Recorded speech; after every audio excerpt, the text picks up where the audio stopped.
6ចំណុចជៀសវាងដែលកុំឲ្យសក់យើងឡើងប្រេងចំណុចទី1នោះជៀសវាងការកក់សក់ជាញឹកញាប់ពេកបន្ទាប់ពីកក់សក់រួចស្បែកក្បាលនិងសក់របស់យើងនឹងបាត់បង់ជាតិប្រេងដូច្នេះស្បែកក្បាលរបស់យើងនឹងផលិតជាតិប្រេងដើម្បីជំនួសជាតិប្រេងដែលបាត់បង់ហ្នឹងដើម្បីរក្សាសំណើមសរសៃសក់របស់យើង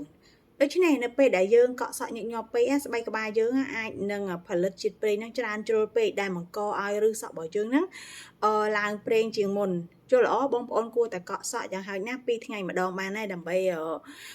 កុំឲ្យស្បែកក្បាលរបស់យើងហ្នឹងផលិតប្រេងច្រើនជ្រុលពេកតែបើក្នុងករណីបងប្អូនដែលមានបញ្ហាស្បែកក្បាលដូចបែបថាបែកញើសញឹកញាប់បែកញើសជាប្រចាំហើយគាត់លេងកីឡាបងប្អូនអាចកក់ជារៀងរាល់ថ្ងៃបានចំណុចទី2ជៀសវាងការប្រើក្រែមបន្ទន់សក់ទៅលើឬសក់ឬស្បែកក្បាលការប្រើក្រែមបន្ទន់សក់ទៅលើស្បែកក្បាលទៅលើឬសក់ហ្នឹងគឺវាធ្វើឲ្យពីព្រោះថាថ្នាំក្រែមបន្ទន់សក់អបសក់វាសម្បូរទៅជាតិប្រេងបើយើងប្រើសម្រាប់បន្ថែមជាតិប្រេងដល់សរសៃសក់ដើម្បីឲ្យទន់ឬរលោងនឹងមានសំណើមដូច្នេះយើងគួរតែប្រើនៅតែបរិវេណពាក់កណ្ដាលសក់ចុះមកចុងសក់បានហើយកុំប៉ះពាល់ស្បែកក្បាលចំណុចទី3កាត់បន្ថយអាហារដែលមានជាតិខ្លាញ់ការញ៉ាំអាហារដែលមានជាតិខ្លាញ់ច្រើនអាចបណ្ដាលឲ្យស្បែកក្បាលរបស់យើងនឹងផលិត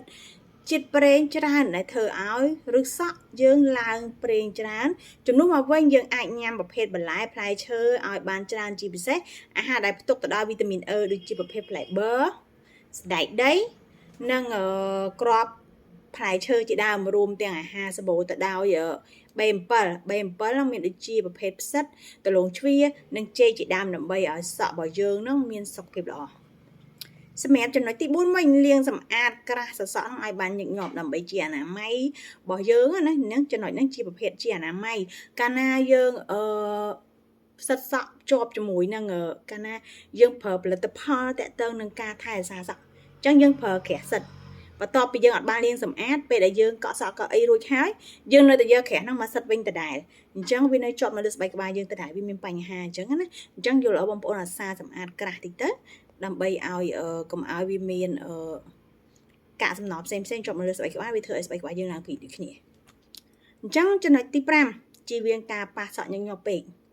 អញ្ចឹងការដែលយើងជៀសវាងការយកដៃទៅប៉ះសក់ឬសិតសក់បណ្ដាលឲ្យសក់របស់យើងធ្លាក់ឬក៏ប៉ះនឹងមុខរបស់យើងញឹកញាប់ពេកនោះទង្វើនេះនឹងធ្វើឲ្យសក់នឹងជាប់ជាតិប្រេងពីដៃឬមុខរបស់យើងកាលណាវាជាប់មានន័យថាដូចវាប្រឡាក់ឲ្យសក់របស់យើងប្រឡាក់ឲ្យអញ្ចឹងកាលណាប្រឡាក់យូរទៅវាក៏បកទៅជាប្រេងទៅជាស្អិតទៅជាអីចឹងទៅក្នុងចំណុចទី6វិញជៀសវាងផលិតផលដែលថែសក់ដែលមានសារធាតុស៊ីលីកូនមានន័យថាសាប៊ូកក់សក់ក្រែមបន្ទន់សក់ផលិតផលធ្វើម៉ូដសក់ជាច្រើនមានផ្ទុកសារធាតុស៊ីលីកូនដូច្នេះ